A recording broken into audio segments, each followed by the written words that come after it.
May window kung sino-sino po yung kasama ni PBBM sa Japan? Parang hindi ko po naitanong kanina.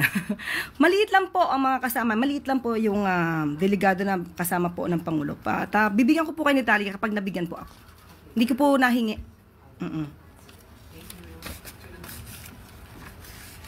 Next question, Ivan Mayrina, GMA News. Yusek, before I go to my question, just one related on the Japan trip.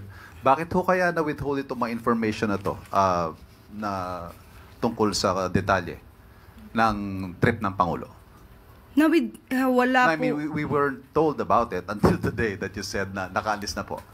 Which is unusual because usually when the President goes on a foreign trip, may pre-departure briefing. No, sa pagkakalam ko po, nabalita naman kung kailan po ang kanyang pag-alis. Hindi po. Hindi naman po siguro na, meron po ako nakita sa isang news.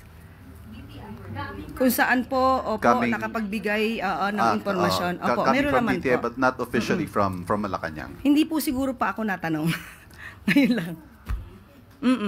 Kahapon, nag-press briefing tayo kahapon. Kagabi lang namin nalaman na. Hindi